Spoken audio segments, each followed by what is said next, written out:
and where we trace the core ideas of chapters 1 through 4, that all humanity is hopelessly trapped in sin and needs to be rescued, that this rescue is not going to happen by people trying to obey the laws of the Torah. Rather, God's righteous character has moved him to rescue the world through Jesus' death and resurrection so that he could create a faith-based, multi-ethnic family of Abraham as his people. Now, in the remaining 3 movements of the letter to the Romans, Paul is going to develop these ideas even more. So remember, Paul's exploration of justification by faith, that when people trust Jesus' death and resurrection was for them, they're given a new status, they're right with God, they're placed in a new family, the covenant people of Abraham, and they're given a new future, the hope of a transformed life. Now Paul wants to show how this reality should reshape every part of our existence, because being in this family means being a part of a new humanity that God is creating through Jesus and the Spirit. So Paul goes back to the first human character of the biblical story, Adam. His name means humanity. And Adam, like all humanity after him, has chosen sin and selfishness. And so everyone faces God's judgment because we've become slaves to sin's influence, resulting in death.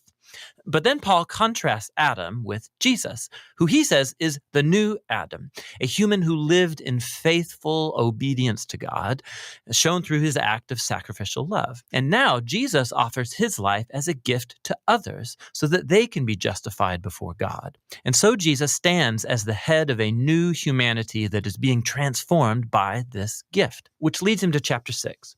Paul reminds these Christians in Rome that choosing to follow Jesus means leaving their old Adam-like humanity and entering into the new Jesus-like humanity.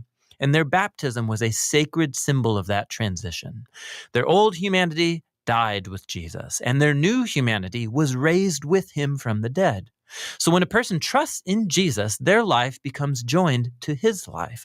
What's true of him is now true of them. It's when people accept their identity as Jesus-like humans that they are liberated to become the wholehearted humans who can truly love God and their neighbor. Now, if creating this new humanity was always God's purpose, Paul asks in chapter 7, what then was the point of God giving Israel the law, or in Hebrew, the Torah? Now, side note, when Paul uses this word law, he sometimes means the storyline and message of the first 5 books of the Bible, but other times he's more specifically referring to the hundreds of commands given through Moses and that are found in the Torah. The second meaning is Paul's focus here. What was the purpose of all those commands?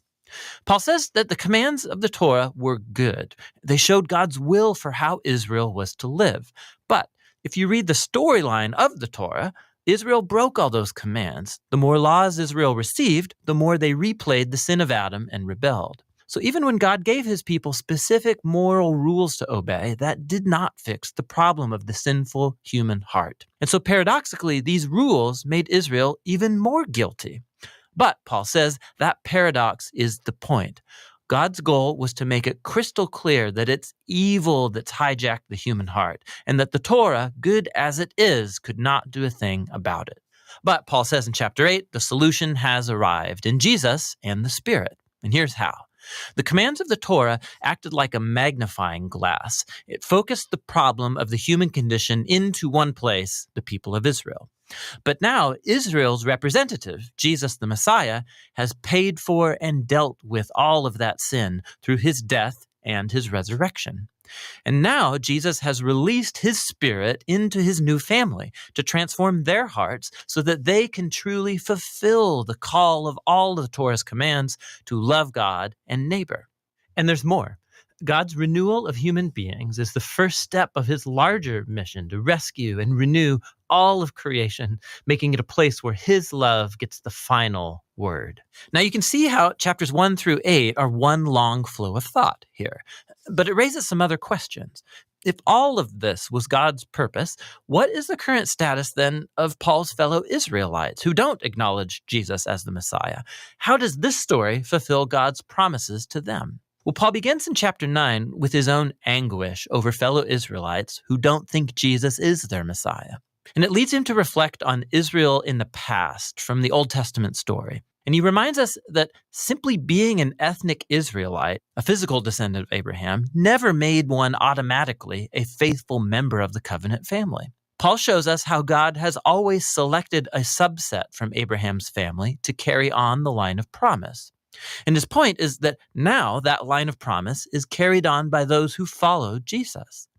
He reminds us that for a long time, people inside and outside Abraham's family have rejected God's will. He reminds us of the story of Israel and the golden calf and of Pharaoh's rebellion. He shows us how God was able to orchestrate events so that people's rejection of him actually accomplished his redemptive purposes.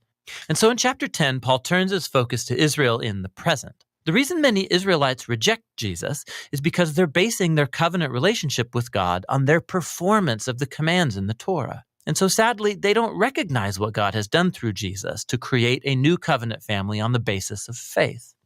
And so Paul asks in chapter 11, what is Israel's future? Has God written off his people? No, he says. There are tons of Jewish people, including himself, who do recognize Jesus as their Messiah, but there are also a lot who don't. But God has been able to use their rejection for his own purposes. It's caused the gospel to spread even quicker and farther into the Gentile world, making the family of Abraham even larger and more multi-ethnic. Paul describes God's covenant family as a big olive tree, and the rejectors of Jesus have been broken off, so to speak, and these Gentiles are like wild branches that have been grafted into the family tree. However, Paul says, one day Jesus will be acknowledged by his own people. He doesn't offer any details about how. Paul simply trusts God's character and promise that he won't give up on his covenant people, which transitions into the final section of the book, chapters 12 through 16. But remember the big picture. Because of their faith in Jesus, Jews and Gentiles are now together Abraham's family, that new humanity that's being transformed by God's Spirit. And so, this is how God's fulfilling his ancient promises. Therefore, the only reasonable response is for these Jews and non-Jewish Christians to be unified as the church. In chapters 12 to 13, he shows that this unity will come from a commitment to love and forgive each other. Love will look like everybody using their diverse gifts and talents to serve one another in the church. And it will also mean humility and forgiveness. When these different ethnic groups and cultures come together in Jesus, conflict is inevitable, and it can only be overcome through the hard work of forgiveness and reconciliation. This is how they will show the greatest of Christian virtues, love, which fulfills the Torah's greatest commands to love God and love your neighbor as yourself. In chapters 14 and 15, he focuses specifically on the issues that are creating ethnic divisions in the Roman church. These are disputes about the Jewish food laws and the Sabbath. And Paul says these practices don't define who's in or out of Jesus' family. And if people differ over these culturally important but non-essential issues, they need to learn how to respect each other's differences. And it's in this way that love will heal and unify Jesus' family.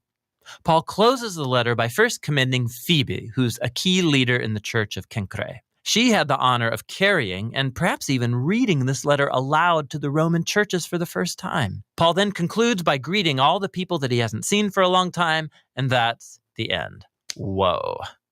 You can see better now how all the pieces of this letter fit together and show what a profound masterpiece it truly is. That's what the letter to the Romans is all about.